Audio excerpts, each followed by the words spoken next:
My talk today will be different, I hope, from many talks I heard at this conference and several other conferences over the years. Because I don't really want to talk about how to do Kanban, how to apply it, how to evolve organizations, and what's there. What I want to talk about is that in each such story that I just referred to, there is some kind of exchange of knowledge. There is an expert, and I'm going to call them consultants for brevity. Those could be actually consultants or trainers or coaches. And there's someone who seeks their advice. And there's some exchange of knowledge that happens so that an organization or a team or a business unit can implement Kanban and perhaps achieve some benefits with it. And I want to talk about some of the issues about economics of such exchanges and the risks that are involved in such exchanges for both sides. And that will be the focus. And just as a short introduction, so this is me. I'm an accredited trainer and also a Kanban coaching professional, so I'm often on one of the ends of such knowledge exchange. I come from Waterloo, Ontario, Canada, although I do training and coaching and consulting all over North America and occasionally overseas. Here's my contact information. You can send me an email or go to my blog, connectedknowledge.com. That's connected with a dash. There's also a business website. You can also connect with me on LinkedIn or follow via social media.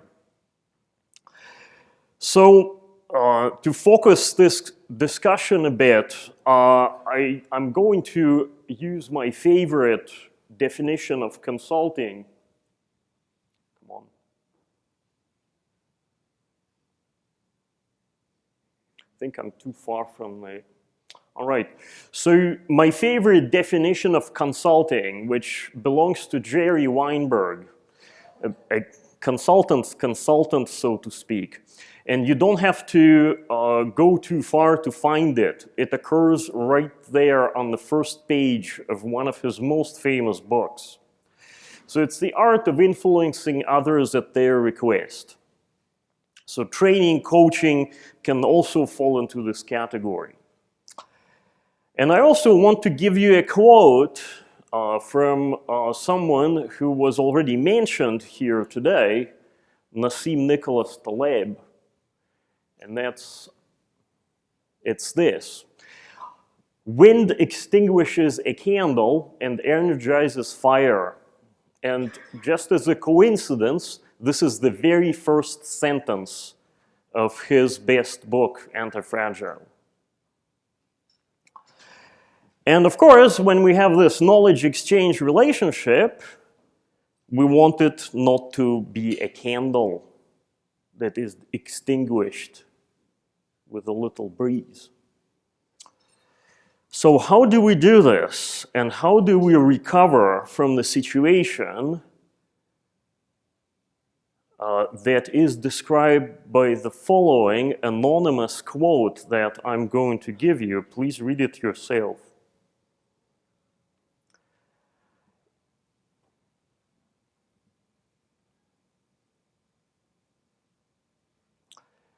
Now, I want to get a rough idea how many people in this audience get messages like this in their inbox on a regular basis.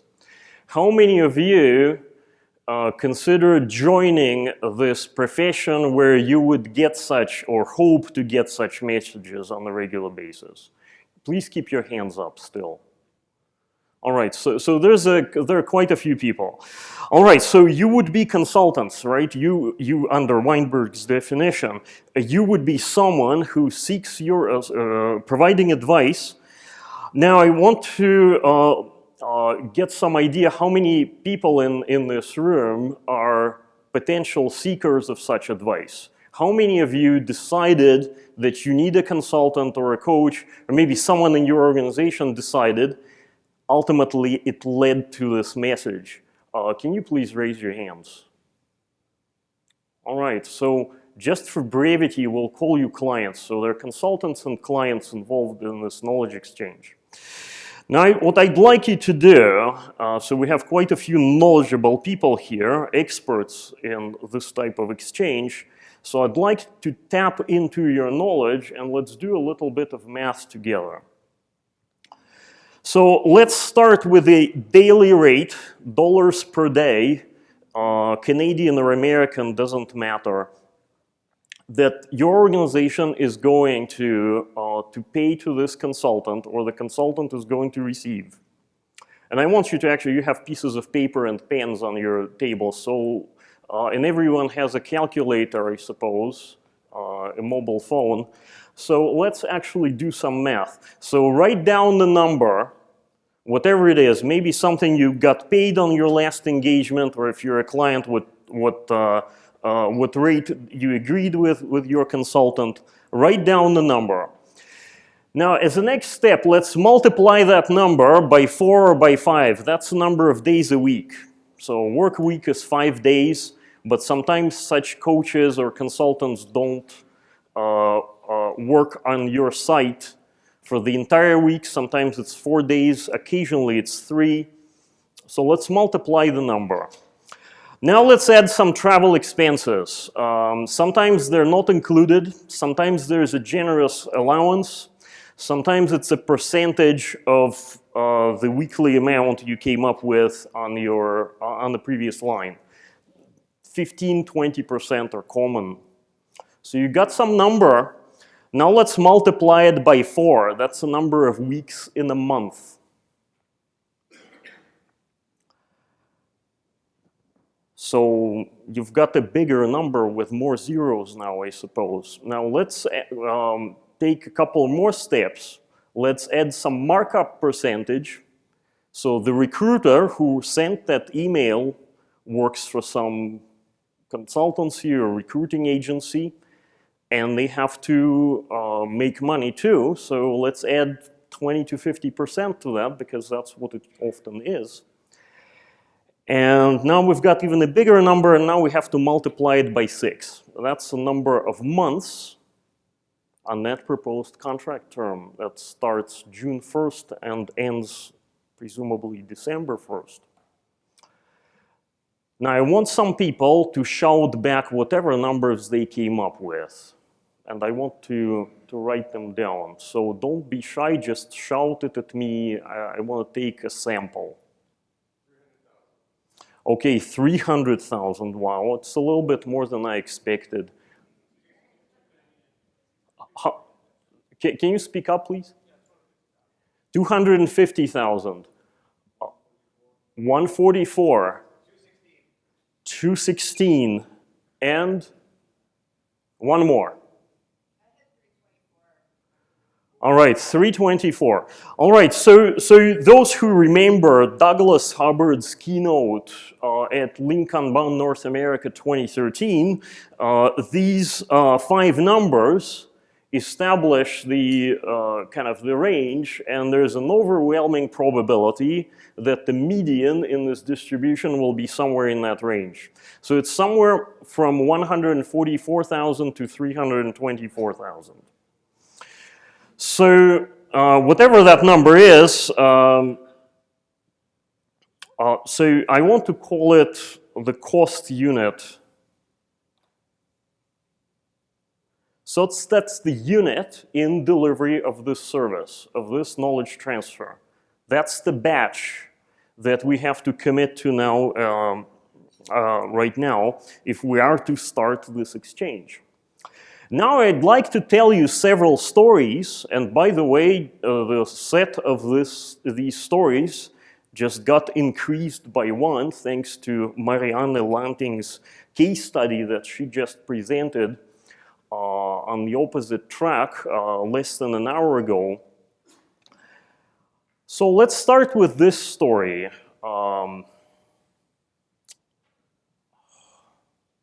So I'm going to get closer, a little bit closer to that end of the stage so we don't have the problem with the clicker.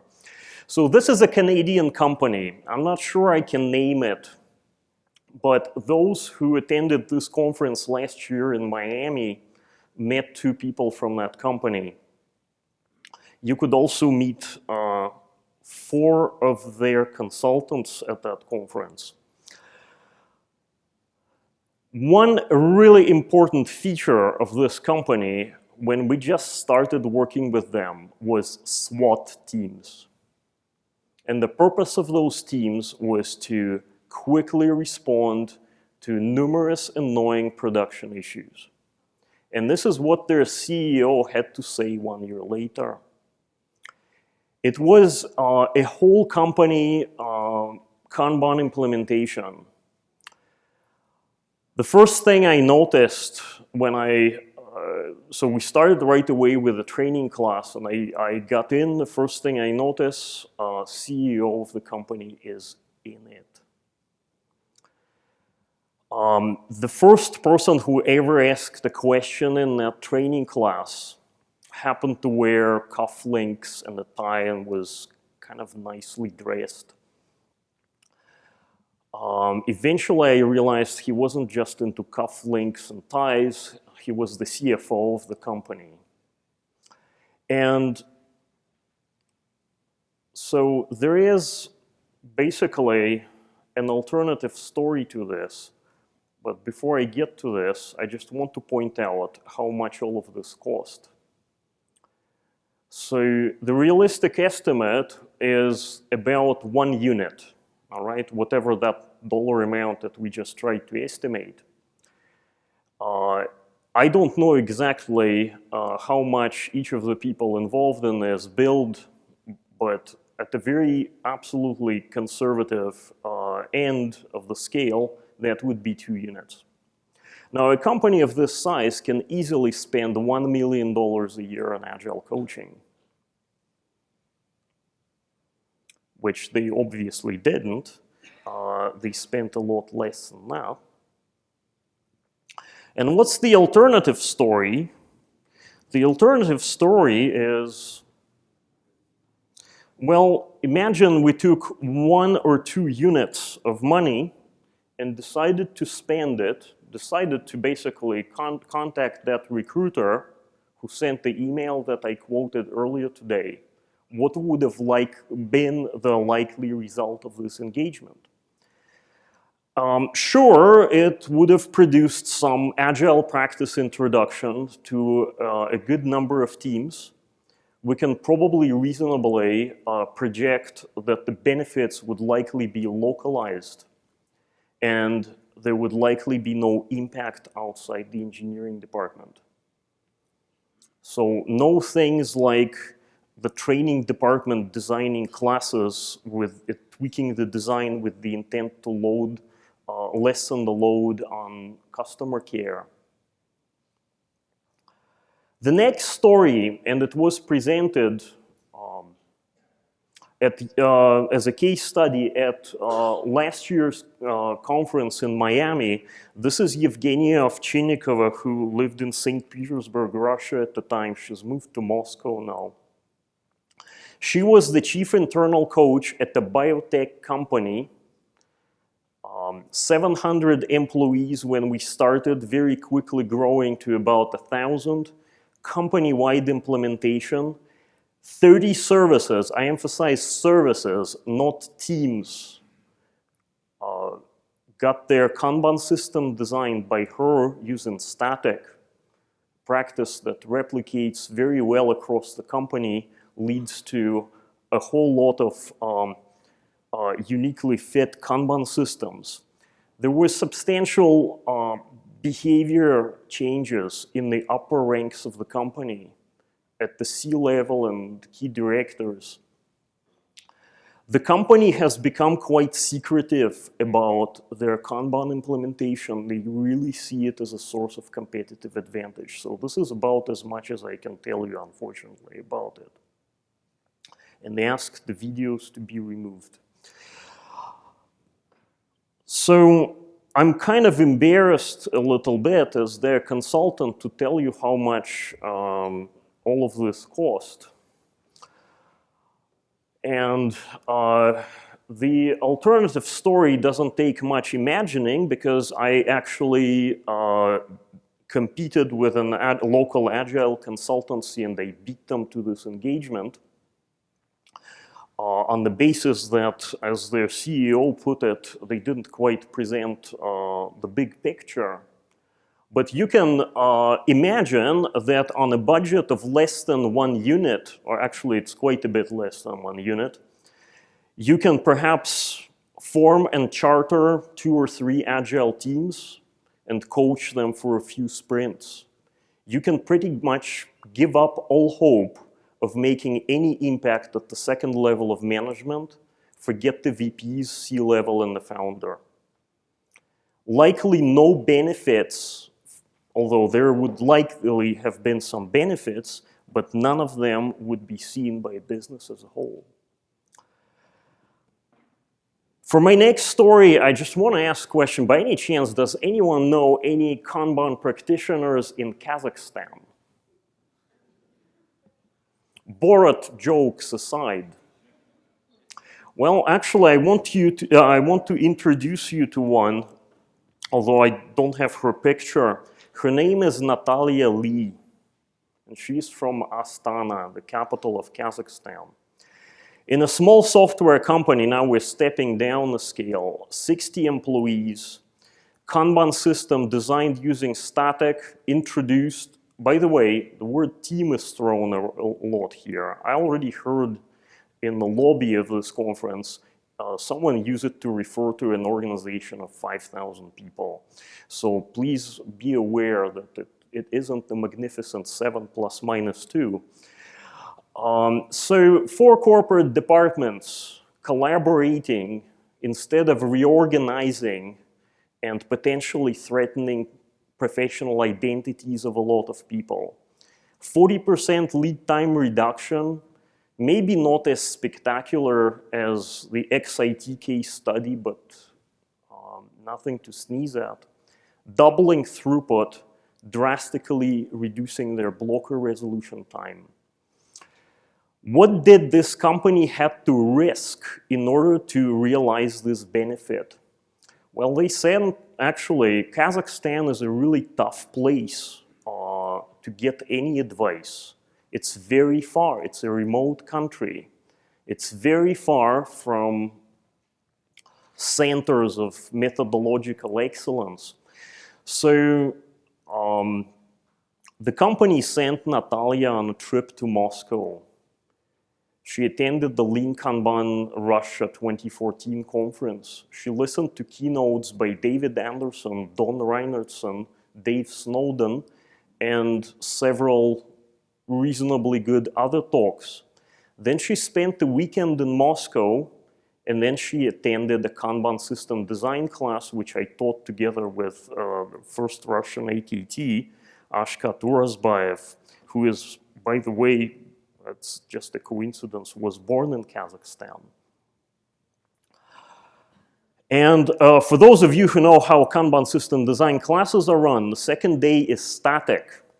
And it's a very pragmatic introduction because we do exercises, and the inputs to exercises are actual realities that people experience in their workplace. Someone at each table has to be the subject matter expert responsible for representing the reality of work in their company. And so Natalia was our subject matter expert for the day. And then she went home, and a year later, she came back to the same conference to present a case study, and it was one of the best talks anyone gave at that conference. And that's where she presented all these benefits. Now, I pretty much revealed what the budget for all of this was. And the alternative story of this would, of course, be that you'd get your assessment completed and you'd get a team coached for 1 sprint. And now we're going further east, And I'm really excited to meet Adam Wu at this conference, and I look forward to his presentation later this week. China Merchant Bank, massive implementation, thousands of employees, 5 cities over 5 months. And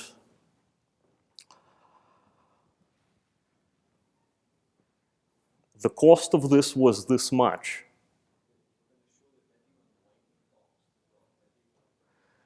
Yes. And the alternative story actually did happen at a different business unit, and it was,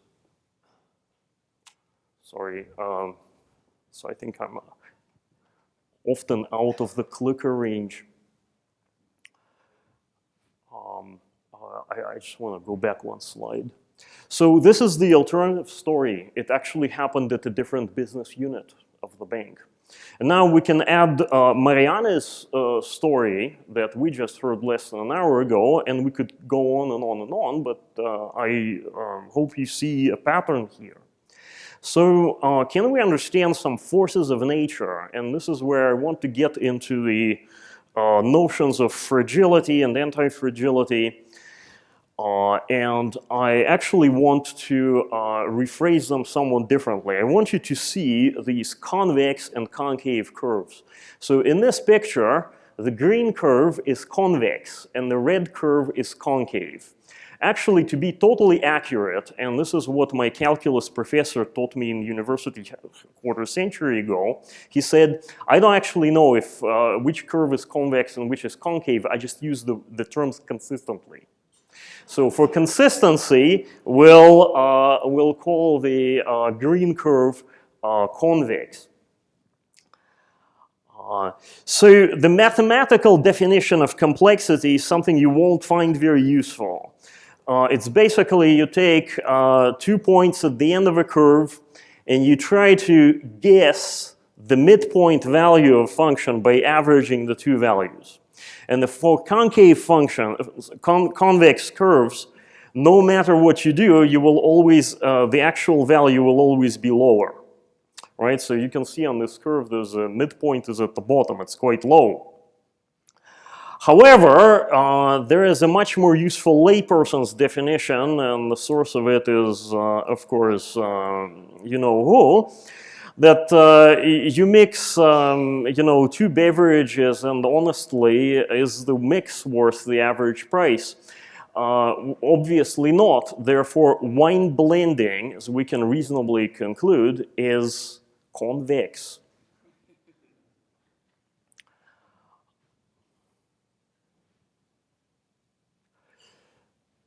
Now, I have somewhat of a reputation of a person with some comfort level with math. So there has to be something about lead time distributions and all that. So I'm going to show you a little bit of technical section here that shows that fragility or anti-fragility convexity can be measured. We can quantify it.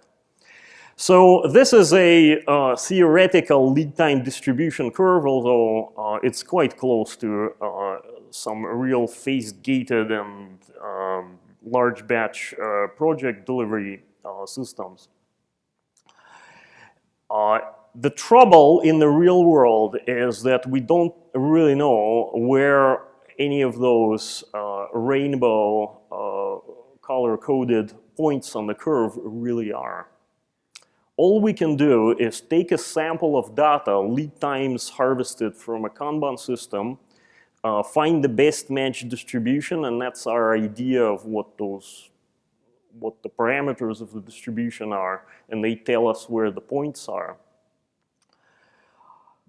So this is actually a fragile approach. Because what if we are wrong a little bit? And this chart shows what happens if we're wrong a little bit. So right in the middle of this chart, you can see where the 3 red curves cross the 0% 0% line. So if we are right on the money with our estimation of the scale of this distribution, then we will meet our SLAs respectively 95, 98, and 99% of the time. Because that's the whole point of SLA established on the basis of 95th lead time percentile is we actually meet it 95% of the time. But as I said, we never really know what this number is, so what if we're a little bit off and let's say we conservatively overestimated that number, it's really less than what we think it is. Well, that's the left side of the chart shows. We realize a very modest benefit. But what if we're off by the same amount, but on the other side? Well, it turns out there is some damage and it's asymmetrically greater. It's like we are fulfilling a 98% SLA only 90% of the time. This is not acceptable, right? So that's the f of x instead of x. And we can see the concavity of these curves, and we can see that this is a fragile service.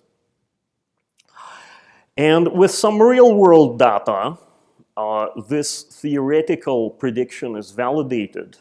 So this is a small sample from a real service, and here's some of this. Here's the range of distribution.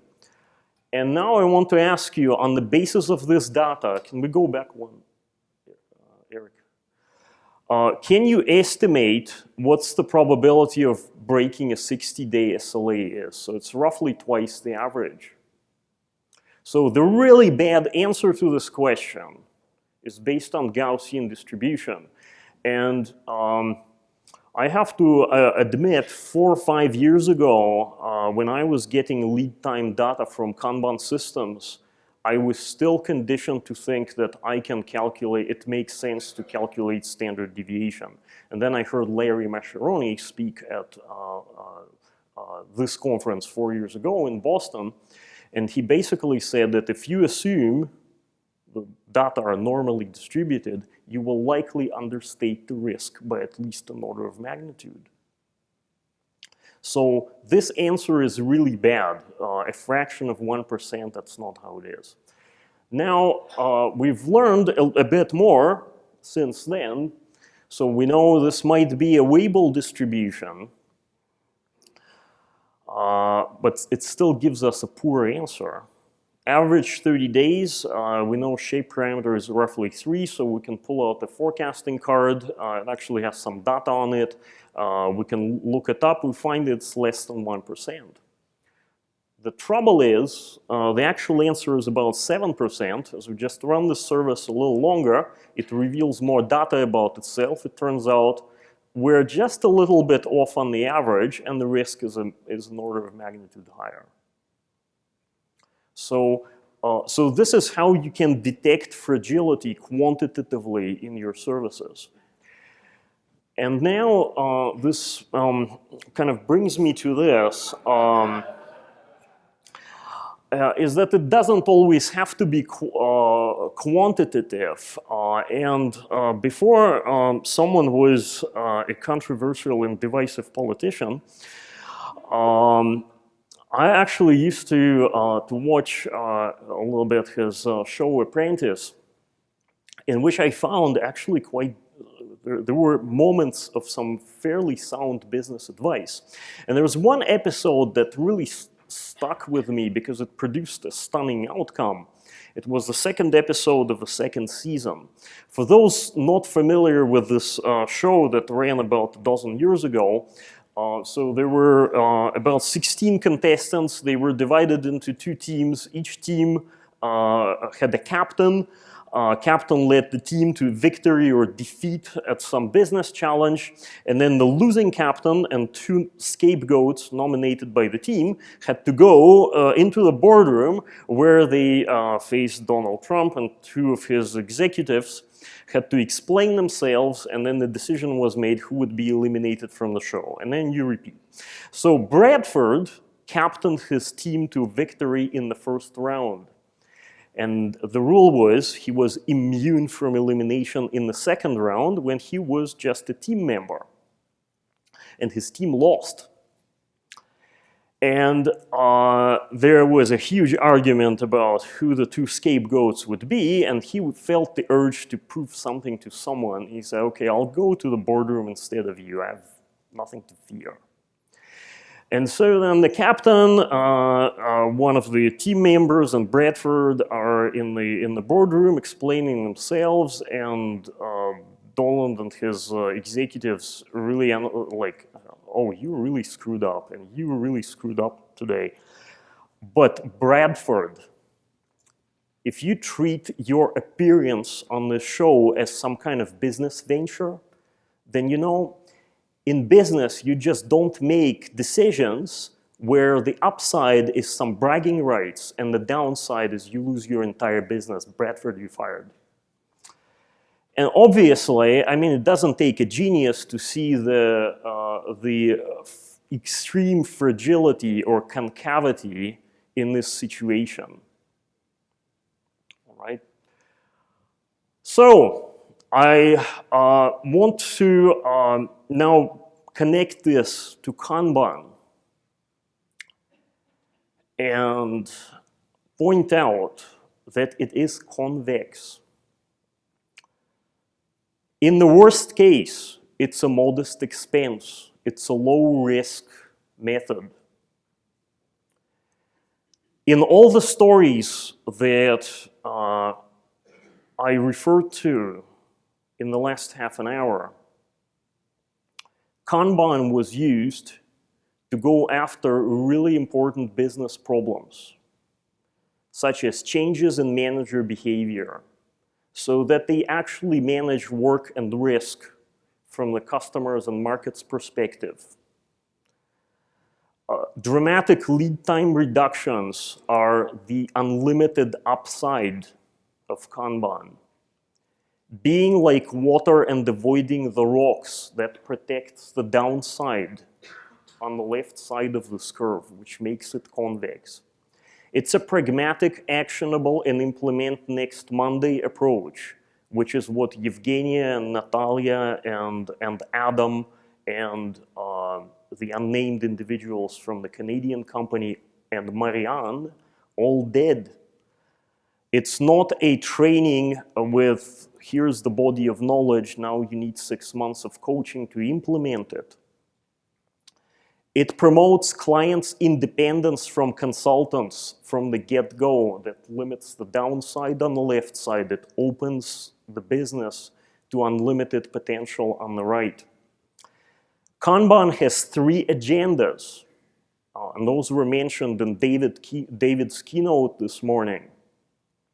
And all of those agendas are largely non-intrusive, and they connect to the needs of the respective audience, such as the individual contributors for sustainability, the middle managers for service orientation, and the executives for survivability.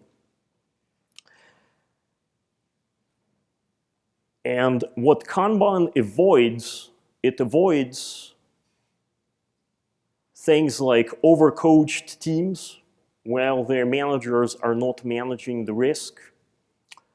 It avoids managing or directing the workers. Interestingly enough, there is no shortage of scaling frameworks right now that are basically preoccupied with how do we organize our workers and teams into yet another formation. And they do not focus on actually managing the work and risk. They are still preoccupied with managing or directing the workers. Interestingly enough, holacracy falls into the same pattern, even though it's a radically different formation.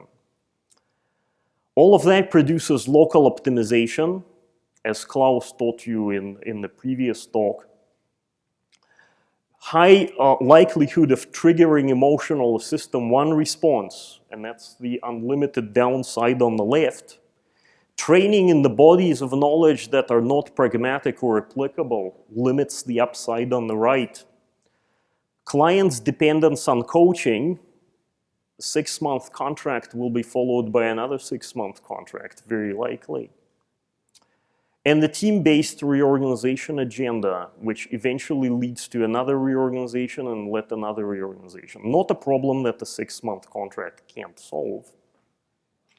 And at the root of all of this is the expensive, large batch coaching commitment, which we estimated to be actually quite a high number at the start of this discussion. So how can we avoid all of this and kind of take the benefit from convexity, expose ourselves to it, and avoid the exposure to concave risks? We need to strike a new bargain and design engagements differently, and that's going to take some courage and leadership. For some people to turn away this work, for some not to conveniently post a 6-month opening. And we need to balance is one of Kanban's values, we need to balance training, coaching, and consulting.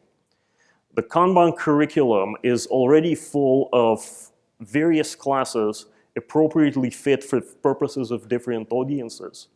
All of them are experiential, and it's a preferred place for people to learn what's the difference between work item type, class of service, workflow activity, and that Kanban systems may have commitment points. None of those things are a good topic for a coaching conversation. So ensure your key people are properly trained and they're fluent in those terms. Consulting, focusing on managers and using Kanban cadences, those have natural rhythm, can be an effective ingredient. And of course, coaching also has place in it with permission, of course, and with realization that training proper training can significantly amplify its effectiveness. So, Kanban is convex. Keep it that way. Don't turn it upside down and make it concave. Thank you very much.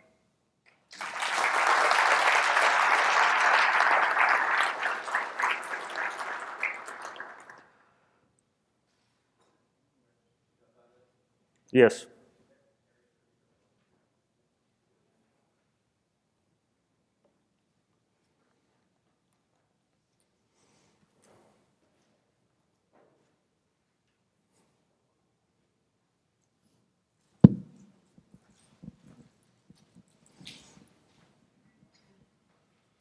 Thank you very much, Alexei. Very, very important stuff you're talking about.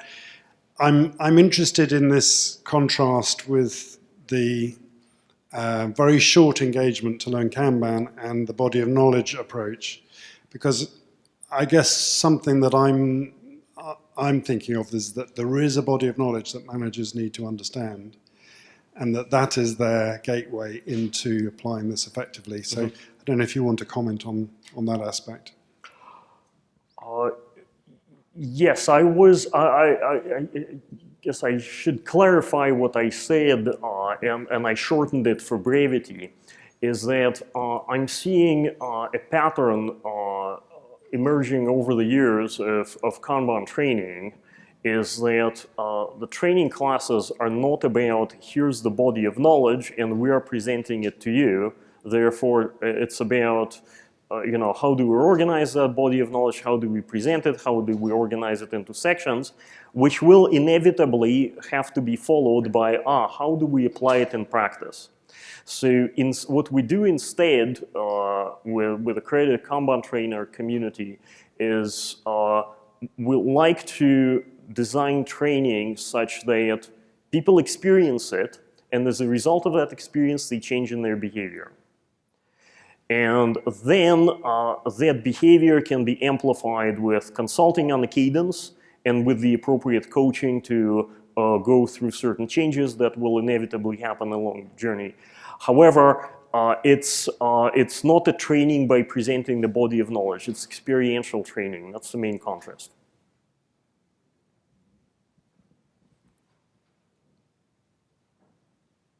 Other questions?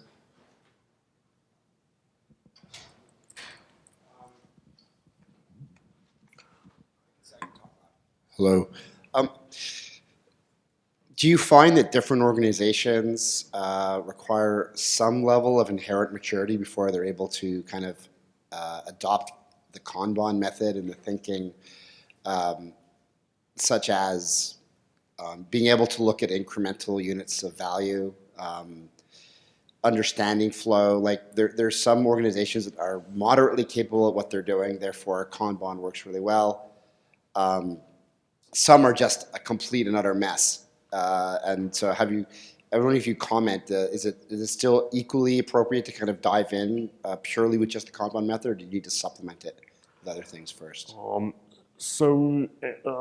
Kanban is not truly appropriate in the complete chaos. So we have to exit the chaos one way or another and stabilize the system. Fortunately, as Dave Snowden teaches our community, chaos is a very transitional state, so that won't take long. I'm also hearing in your question, and please correct me if I'm wrong on that, a larger batch coaching engagement may be inevitable simply because the client organization doesn't know any better way. And I have experience with those, and there can be a gradual transition to a smaller batch delivery of advice. So actually, Travis Birch, who sits in the front row, has some experience designing such engagements and very gradually kind of mediating the somewhat radical idea of a small batch advice delivery to the organization that is not used to it. We actually have a few extra minutes if we have more questions because we started late and we have lunch next. So if there are other questions here.